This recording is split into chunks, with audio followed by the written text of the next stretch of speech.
Hello and welcome back to RageGamingVideos and a new Baldurs Gate video. Today I am covering two legendaries in one. This ridiculous looking greatsword two-hand weapon that you see in my hands, and this less cool, kind of ugly helmet, which is ultimately incredible. These are none other than the legendary equipment pieces of Balduran, the founder of Baldurs Gate. His two-handed greatsword and his helmet itself both provide incredible effects. As a medium armor helmet, you just equip it, and then every turn you get 2 hit points at the beginning of that turn. While wearing it, you'll also have a +1 bonus to your AC and saving throws, which is amazing. You'll be completely immune to stuns, and you cannot be critically hit while wearing it. This is absolutely insane. Easily one of the best pieces of equipment in the entire game, and the same can be said for the weapon. It's a 2d6 slashing, of course, as a greatsword. We have a weapon enchantment of +3, of course, and it comes with the Giantslayer passive. Double the damage from your strength modifier, so it scales the damage based on your current strength, which is huge. The weapon also grants you advantage on attack rolls against large, huge, or gargantuan creatures, so basically the big boys, it's even stronger against those. It comes with its own class action, Giant Form. For 10 turns per short rest, which is basically every fight, you can grow to fearsome size, meaning your weapon will deal an extra 1d6 of damage. You also gain 27 hit points during that, and advantage on strength checks and saving throws even more.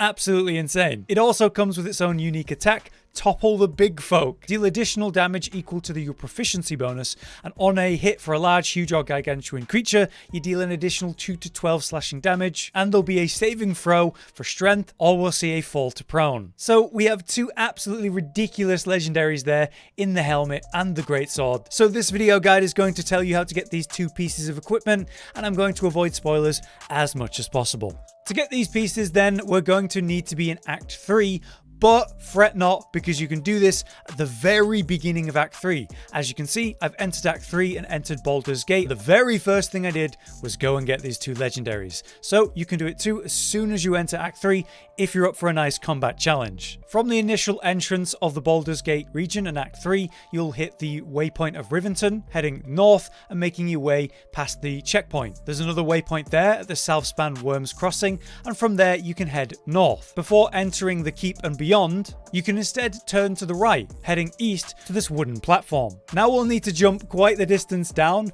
It'll deal some nasty damage, or you can avoid that and say teleport or even slow fall like I did. Ultimately, you can jump down there and just short rest to heal up if you wanna. As a heads up here though, make sure that you save, because there will be a perception check that you might fail and you don't want to do that. But now we've landed, follow the route around, and you want to enter the hole in the wall, leading you under the keep. This is the perception check though. You'll need someone in your party to successfully perceive the entrance, otherwise it won't let you. So that's why you might want to reload, or maybe buff yourself up for perception or whatever. Either way, enter when you can and approach the breakable wall in this tunnel. An easy way to break this is use force damage, as it is very vulnerable to that, but you can use other attacks like blunt damage or otherwise. Now we're in, we can progress through the corridors to unlock the worm way. The issue here is that it's a prison with guards, but there's actually only one guard that's a problem. He patrols back and forth and gives you a nice opportunity to sneak past pretty quickly, heading west to the other end of the corridor, which has on the wall here 2 noticeably different torches shaped like dragons. Using any lightning damage on both of these dragon heads,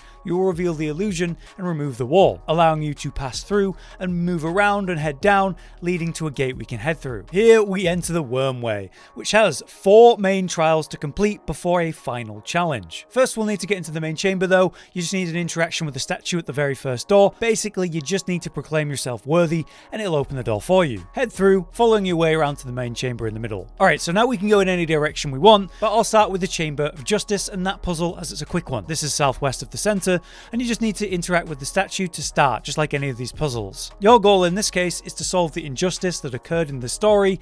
Basically, you need to cleanse the portraits, which can be done on clerics like Shadowheart if you're unable to do it yourself. And with the images revealed, you'll see a short story about a thief that was seemingly overly harshly judged for his actions. Take the first image, the Cell Portrait and place it in the empty niche in front of the Judge Shade character. That will quite literally complete the puzzle, so cool, let's move on to the next one. Next, we're going to look at the Chamber of Strategy found to the northeast heading down the stairs. You'll find a chessboard, a big one, which might be intimidating to some, but it's actually very near the end, and you just need to make 2 turns to win. Gale can actually be a helpful companion here if you have him in your party. Have your main character interact with the statue, which will tell you that the Dark King needs to be defeated within 2 moves based on the current setup. As I said though, Gale will interrupt and say, hey, do you want the solution? And he can just tell you exactly what you need to do to win. Apparently these pieces can be in different orders based on what I've heard online. For me, it was move the White Queen to the upper right corner, then move her 4 squares to the left to trap the king between my castle and my queen. Alternatively though, if you don't want to deal with any of that, you can literally just kill the Dark King piece and destroy it,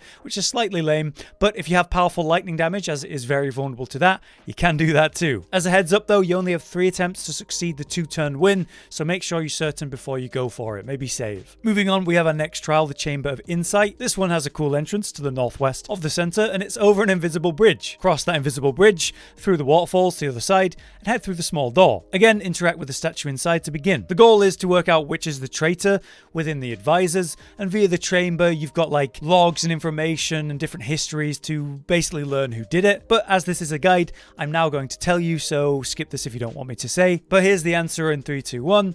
The traitor is this one. Suel 2? I don't know how to pronounce that name. Basically hit them with any attack and you'll complete the trial. Last up then, we have the Chamber of Courage. It's through a large door to the east of the center. The room is quite dark, so you might want to light up with a spell if you want, but as always, you're going to need to interact with the statue. But heads up, here's how it works. You'll need to pick up a torch from the statue. Use someone that's not a melee fighter, like Gale or another spellcaster, since they're not using their melee weapon. But before you take the torch and begin, it's a very good idea to bring out, say, any help, like summons and even pre-buff with haste or otherwise, to give yourself the best fighting chance. The goal here is to survive. You don't have to kill all the enemies, you just have to survive 4 turns of those enemies, which each turn will bring in more and more new elementals, and it becomes quite hectic. Here's my advice to keep on top of it. Use knockbacks. Since you can instantly kill these enemies by sending them off the ledges, it actually makes this so much easier. But obviously each element has their own weaknesses, and you can abuse that the best you can. Either way though, all you have to do is actually survive for 4 turns while, holding the torch, and you're good to go. With the 4 trials complete though, the locked door in the center will finally open. At this point, you want to know that big combat is coming. Maybe do a long rest since you may have just been fighting. Head down and prepare to deal with the scenario ahead. I'm about to tell you what it is in case you don't want to know. We are going to have to contend with the dragon himself, Anzur. Speak with the statue before the Dragon's Sanctum entrance. You get a rundown of the encounter, and then you'll head in, preparing yourself for a real fight by prepping the team and positioning how you can. Now, when you interact with the dragon, a very interesting and very spoilery related conversation will follow, so I won't include that in this video. Through the conversation, you're going to end up fighting the dragon, so I'll go from there. Now, considering this dragon is undead, it has high necrotic resistance and is totally immune to lightning and poison. Generally, physical damage is going to be the way to go because it has high resistance to magical attacks through a passive. But hey, it only has 19 AC, despite the fact that it's level 17. It has 400 health, which is maybe a lot to get through at first, but when you're all smashing it every turn, it goes pretty quick. The problem is the Waiting Storm attack, which allegedly he'll do after 2 turns, but I've seen him do it way quicker than that, maybe when I was doing too much damage. What he'll do is he'll hang in the air and prepare for a full attack, which will devastate the area with lightning. In-game, your character's called to hide behind cover, and all the guides I've looked up say do the same, hide behind the crystals. In my experience, that doesn't really stop the damage or mitigate it to a relevant level. Usually half my party gets wiped at this point, and then for me it was a just mad rush to get everyone back up, heal up, survive the encounter, and deal enough damage to the dragon in time. You can do some things to really help with this though, like use items and equipment that helps deal with lightning damage. There's also spells like Protection from Energy, Death Ward, Feign Death. There are ways to reduce this damage, and you probably want to do that while also trying to hide behind the crystals in case it actually does something. Ultimately, absolutely smash the dragon for all you're worth, and ideally bring a physical focused party to get through the health. There is no time to lose. Ignore the elementals in my opinion. Smash the dragon. That's what worked for me, and it wasn't easy. Alright, having won the fight and more spoilers skipped, you can now loot the dragon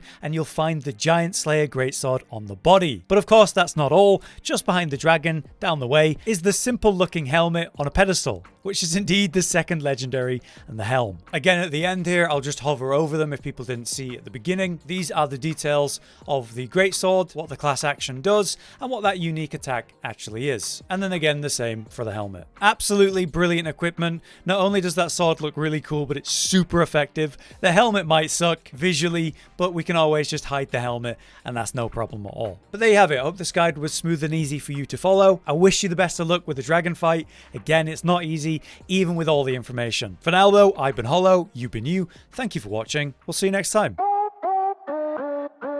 Josh, Cotton, and Hollow with the videos, dropping the humor like a hammer on your tippy toes, bringing entertainment on a daily arrangement to take our insanity and turn it into entertainment. Yes, I said entertainment twice, to reiterate that it is nice to look into your faces on a mostly daily basis when you let us in your homes to make the whole world a stage. Goodbye.